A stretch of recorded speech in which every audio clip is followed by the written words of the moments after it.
Bismillahirrahmanirrahim. Assalamualaikum warahmatullahi wabarakatuh. Kembali lagi bersama saya Perenggi Sejati dari jurusan Teknik Elektro 2019 Universitas Jenderal Ahmad Yani. Pada bab sebelumnya saya menjelaskan tentang bab yang ke-6 yaitu hukum ampere. Nah, pada bab terakhir ini, bab yang ke-7, saya akan melanjutkan pembahasan yaitu tentang GGL induksi dan induktansi. Di sini saya menjelaskan yang pertama tentang GGL induksi. GGL induksi. Induksi elektromagnetik pertama kali dipelajari dan ditemukan oleh seorang ilmuwan berkebangsaan Inggris yang bernama Michael Faraday pada tahun 1831. Induksi elektromagnetik atau induksi imbas listrik merupakan pembangkitan energi listrik dari medan magnet. Induksi elektromagnetik terjadi pada suatu kumparan jika ada perubahan jumlah garis gaya magnet yang dilingkupi setiap saat. Adapun alatnya, apa itu alatnya? Alatnya itu galvanometer. Galvanometer adalah alat untuk menyelidiki besar dan arah arus induksi pada suatu rangkaian. Nah, kita dapat membangkitkan GGL induksi dengan cara sebagai berikut. Yang pertama, menggerakkan magnet keluar masuk kumparan. Yang kedua, memutar magnet di dekat kumparan. Yang ketiga, memutar kumparan dalam magnet. Yang keempat, memutus-mutus arus listrik yang melalui kumparan. Jika jumlah garis gaya yang dilingkupi kumparan bertambah, jarum galvanometer menyimpang ke kanan, dan sebaliknya, jika jumlah garis yang dilingkupi kumparan berkurang, jarum galvanometer menyimpang ke kiri. Penyimpangan jarum galvanometer ke kanan dan ke kiri tersebut menunjukkan bahwa GGL induksi yang dihasilkan kumparan berupa tegangan bolak-balik atau AC, alternating current. Jika GGL induksi lebih besar, kuat arus induksi yang timbul juga lebih besar. Nah, ada beberapa faktor yang menentukan besar GGL induksi yang diketahui dari besar penyimpangan jarum galvanometer. Jika teman-teman sekalian melakukan percobaan secara teliti dengan mengubah-ubah jumlah lilitan, kecepatan gerak magnet, dan kekuatan magnet yang digunakan, teman-teman akan dapat menyimpulkan bahwa besar GGL induksi bergantung pada 3 faktor, yaitu yang pertama, jumlah lilitan pada kumparan. Faktor yang kedua, kecepatan gerak magnet keluar masuk kumparan. Yang ketiga, kekuatan magnet batang yang digunakan.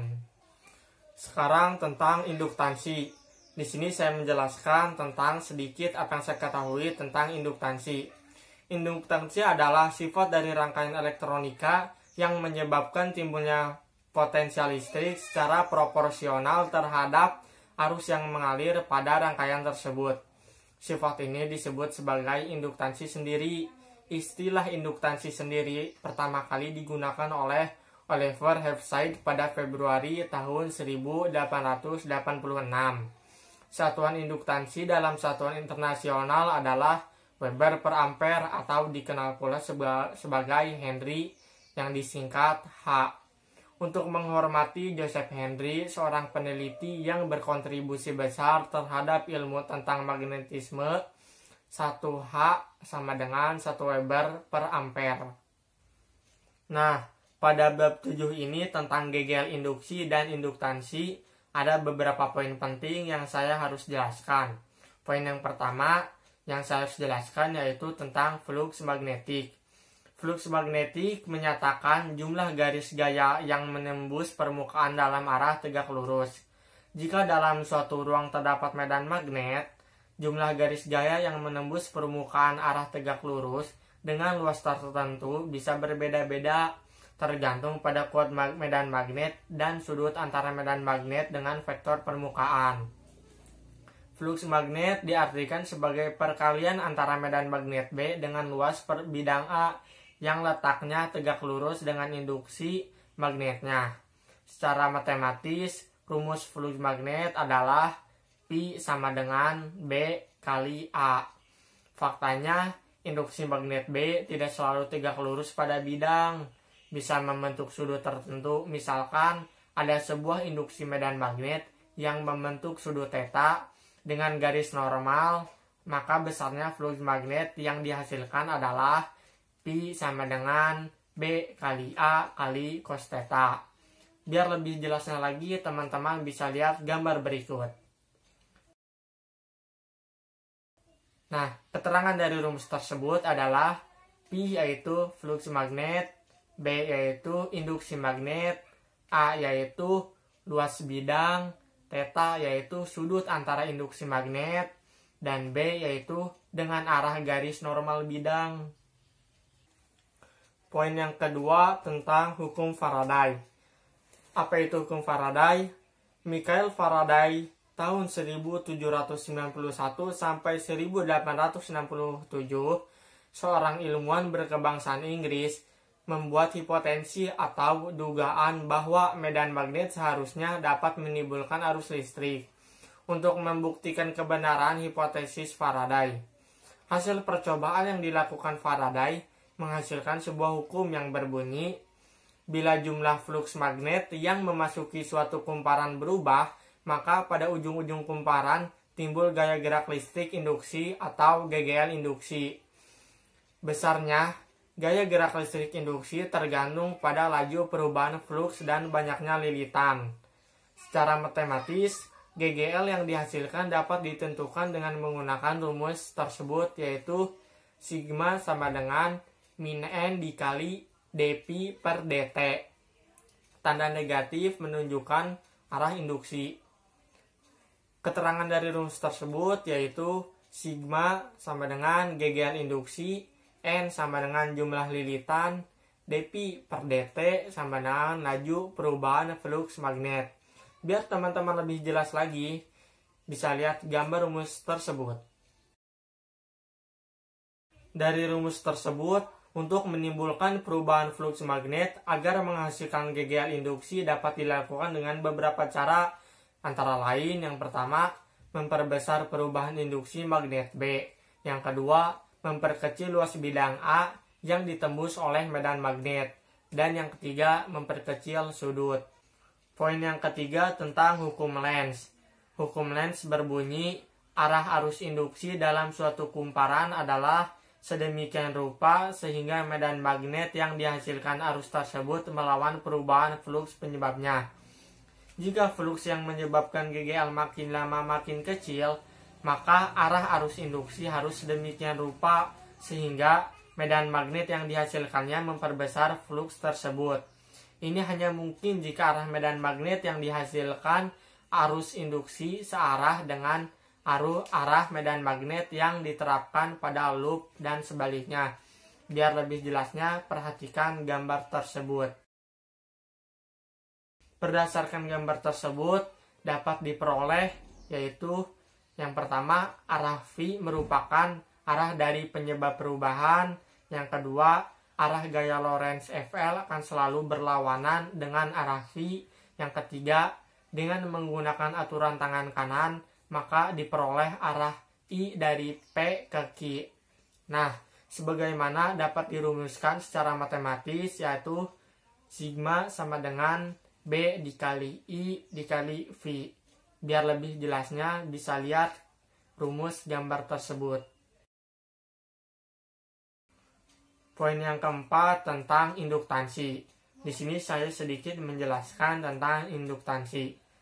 Jika solenoid tersebut dialiri arus searah, maka beda potensial antara dua ujung solenoid hampir nol karena beda tegangan sama dengan perkalian arus dan hambatan solenoid. Solenoid hanya berupa kawat konduktor sehingga hambatan listrik antara dua ujung solenoid hampir, tetapi jika solenoid dialiri arus yang berubah-ubah terhadap waktu, maka sifat solenoid akan berubah. Karena arus berubah-ubah terhadap waktu, maka kuat medan magnet dalam solenoid berubah-ubah. Berdasarkan hukum Faraday, maka solenoid menghasilkan GGL induksi. Dengan demikian, Ketika dialiri arus bolak-balik, maka muncul tegangan antara dua ujung solenoid. Dan tegangan ini tidak muncul ketika solenoid dialiri arus searah. Poin yang selanjutnya, poin yang kelima tentang GGL antara dua ujung solenoid. Poin yang kelima ini, saya hanya menjelaskan rumus-rumus yang saya ketahui. Rumus yang pertama, rumus kuat medan magnet dalam rongga solenoid, yaitu B sama dengan mu dikali N dikali I. Rumus yang kedua, jika luas penampang solenoid A, maka flux magnetik dalam solenoid adalah Pi sama dengan B kali A sama dengan mu dikali N dikali I dikali A. Oleh karena itu, berdasarkan hukum Faraday, GGL induksi yang dihasilkan solenoid adalah sigma sama dengan min N dikali dP per dt sama dengan min N dikali D dikali mu dikali N dikali I dikali A per dt sama dengan menjadi min N dikali mu dikali N dikali A dikali DI per dt. Dengan N adalah jumlah kumparan solenoid. Biar lebih jelas, teman-teman sekalian bisa melihat gambar tersebut. Poin yang selanjutnya, poin yang keenam tentang induktansi diri. Nah, di sini saya menjelaskan tentang induktansi diri. Apabila arus berubah melewati suatu kumparan atau solenoid, terjadi perubahan flux magnetik di dalam kumparan yang akan menginduksi GGL pada arah yang berlawanan. GGL terinduksi ini berlawanan arah dengan perubahan flux. Jika arus yang melalui kumparan meningkat, kenaikan flux magnet akan menginduksi GGL dengan arah arus yang berlawanan dan cenderung untuk memperlambat kenaikan arus tersebut.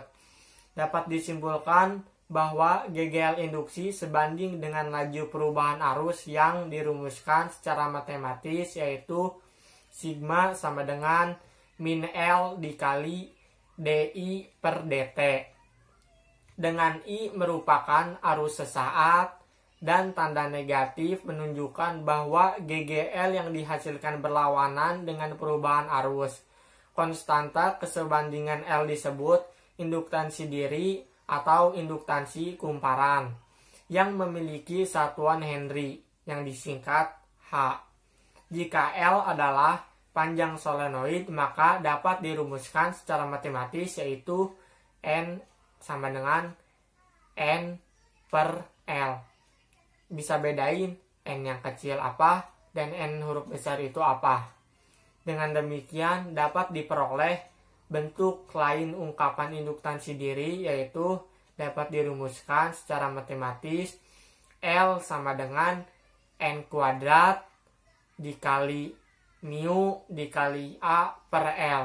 Biar teman-teman bisa lebih jelasnya, bisa lihat gambar tersebut. Poin yang selanjutnya, poin yang ketujuh tentang induktansi bersama. Di sini saya menjelaskan sedikit tentang induktansi bersama. Induktansi bersama memerlukan kehadiran dua solenoid atau lebih. Induktansi bersama memperhitungkan efek satu solenoid terhadap solenoid lainnya. Misalkan kita memiliki dua solenoid yang didekatkan. Solenoid pertama dialiri arus I1 yang berubah-ubah terhadap waktu. Akibatnya, medan magnet yang dihasilkan solenoid tersebut berubah-ubah. Sebagian medan magnet ini masuk ke dalam rongga solenoid kedua sehingga menghasilkan flux pada solenoid. Rumus untuk induktansi bersama secara matematis dapat dirumuskan adalah L12 sama dengan N1 dikali N2 dikali mu dikali A1 per L2 menjadi N1 kali N2 dikali mu dikali pi dikali A1 kuadrat per L2. Biar teman-teman bisa lebih jelas, bisa lihat gambar berikut. Poin yang selanjutnya, poin yang ke-8 tentang memperbesar induktansi. Di sini saya hanya sedikit menjelaskan poin yang ke-8 ini. Jika hanya ruang kosong dalam rongga solenoid, maka induktansi yang dimiliki solenoid tersebut sangat kecil. Untuk memperbesar induktansi suatu solenoid, kita masukkan bahan magnetik ke dalam rongga solenoid tersebut. Medan magnet yang mula-mula B saat solenoid kosong dapat dirumuskan secara matematis, yaitu B aksen sama dengan mu dikali B. Biar teman-teman lebih jelas lagi, bisa lihat gambar berikut. Poin yang selanjutnya, poin yang ke-9 tentang energi medan magnet. Di sini saya menjelaskan sedikit tentang poin yang ke-9 ini. Kita definisikan rapat energi medan magnetik persatuan volume dapat dirumuskan secara matematis, yaitu U sama dengan U per A dikali I sama dengan I dikali B kuadrat per 2 dikali mu. Teman-teman, biar lebih jelasnya bisa lihat gambar berikut. Persamaan tersebut menyatakan bahwa jika di suatu tempat terdapat medan magnet B, maka di tempat tersebut terdapat energi medan magnet dengan kerapatan persatuan volume, diungkapkan oleh persamaan tersebut.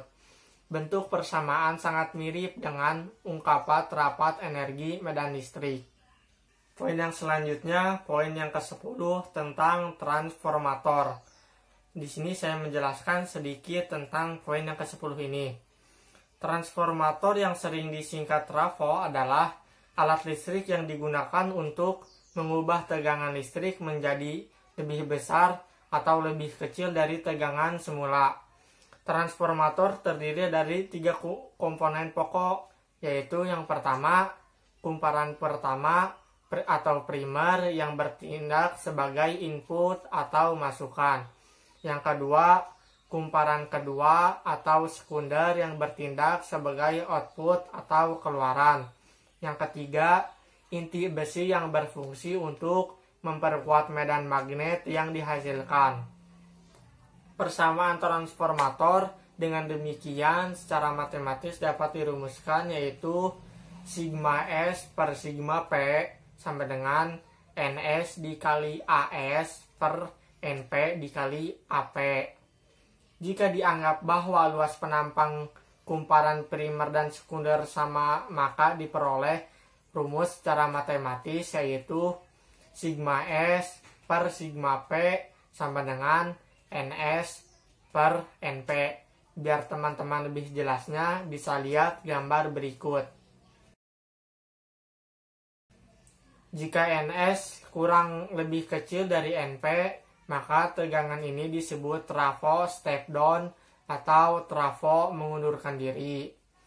Jika NS lebih besar dari NP, maka tegangan ini disebut trafo step up atau trafo melangkah. Poin yang selanjutnya, poin yang terakhir, poin yang ke-11 tentang detektor logam. Nah, di poin yang ke-11 ini, detektor logam mempunyai beberapa poin penting. Yang pertama, detektor logam secara prinsip terdiri dari 2 buah lilitan yang orientasinya saling tegak lurus.